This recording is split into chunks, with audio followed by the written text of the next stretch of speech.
एक वन प्रदेश में एक बहुत बड़ा तालाब था।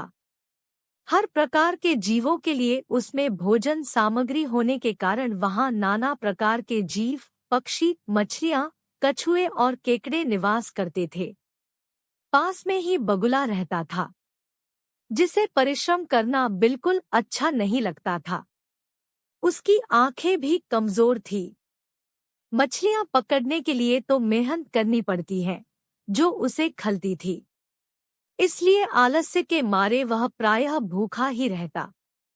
एक टांग पर खड़ा यही सोचता रहता कि क्या उपाय किया जाए कि बिना हाथ पैर हिलाए रोज भोजन मिले।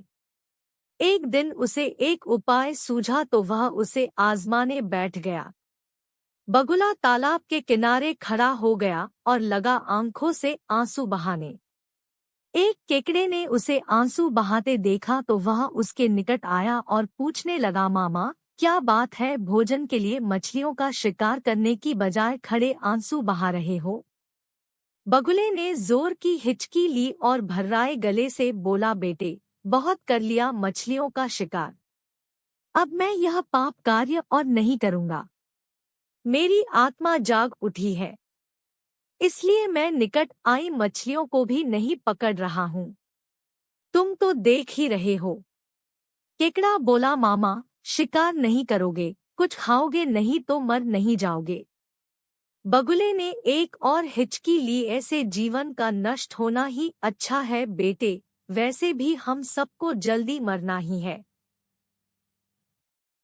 मुझे ज्ञात हुआ है कि शीघ्र ही यहाँ 12 वर्ष लंबा सूखा पड़ेगा। बगुले ने केकड़े को बताया कि यह बात उसे एक त्रिकालदर्शी महात्मा ने बताई है, जिसकी भविष्यवाणी कभी गलत नहीं होती। केकड़े ने जाकर सबको बताया कि कैसे बगुले ने बलिदान व भक्ति का मार्ग अपना लिया है और सूखा पड़ने वाला है। उस तालाब के सारे जीव, मछलियां, कछुए, केकड़े, बत्तख व सारस आदि दौड़े दौड़े बगुले के पास आए और बोले, भगत मामा, अब तुम ही हमें कोई बचाव का रास्ता बताओ। अपनी अक्ल लड़ाओ, तुम तो महाज्ञानी बन ही गए हो। बगुले ने कुछ सोचकर बताया कि वहां से कुछ कोस दूर एक जलाशय है, जिसमें पहाड़ी झरना बहकर गिरता है। वह कभी नहीं सूखता। यदि जलाशय के सब जीव वहां चले जाएं तो बचाव हो सकता है। अब समस्या यह थी कि वहां तक जाया कैसे जाएं?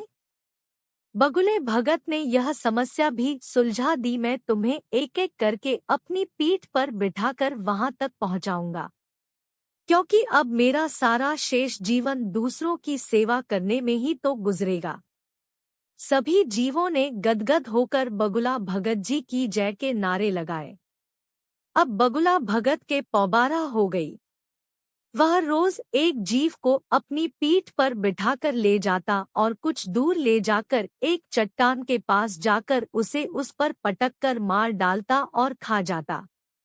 कभी मूड हुआ तो भगत जी 2 फेरे भी लगाते और 2 जीवों को चट कर जाते। तालाब में जानवरों की संख्या घटने लगी। चट्टान के पास मरे जीवों की हड्डियों का ढेर बढ़ने लगा और भगत जी की सेहत बनने लगी। खा खा कर वह खूब मोटे हो गए। मुख पर लाली आ गई और पंख चर्बी के तेज से चमकने लगे। उन्हें देखकर दूसरे जीव कहते, देखो, दूसरों की सेवा का फल और पुण्य भगत जी के शरीर को लग रहा है। बगुला भगत मन ही मन खूब हंसता। वह सोचता कि देखो, दुनिया में कैसे कैसे मूर्ख जीव भरे पड़े हैं, जो सबका विश्वास कर लेते हैं। ऐसे मूर्खों की दुनिया में थोड़ी चालाकी से काम लिया जाए तो मजे ही मजे हैं। बिना हाथ पैर हिलाए खूब दावत उड़ाई जा सकती है।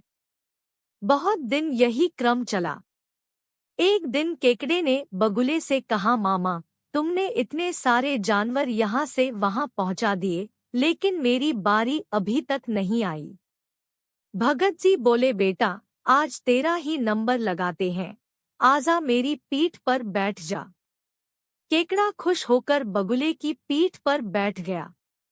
जब वह चट्टान के निकट पहुंचा तो वहां हड्डियों का पहाड़ देखकर केकड़े का माथा ठनका। वह हकलाया, यह हड्डियों का ढेर कैसा है? वह जलाशय कितनी दूर है मामा? बगुला भगत ठान करके खूब हंसा और बोला, मूर्ख, वहां कोई जलाशय नहीं है। मैं एक एक को पीठ पर बिठाकर यहाँ लाकर खाता रहता हूँ। आज तू मरेगा। केकड़ा सारी बात समझ गया। वह सिहर उठा, परंतु उसने हिम्मत न हारी और तुरंत अपने पंजों को आगे बढ़ाकर उनसे दुष्ट बगुले की गर्दन दबा दी और तब तक दबाए रखी जब तक उसके प्राण पखेरु न उड़ गए। फिर केकड़ा बगुले भगत का कटा सिर लेकर तालाब पर लौटा और सारे जीवों को सच्चाई बता दी कि कैसे दुष्ट बगुला भगत उन्हें धोखा देता रहा। इस कहानी से हमें ये सीख मिलती है कि किसी की भी बातों पर आंखें मूंद कर विश्वास नहीं करना चाहिए। मुसीबत में धीरज व बुद्धिमानी से कार्य करना चाहिए।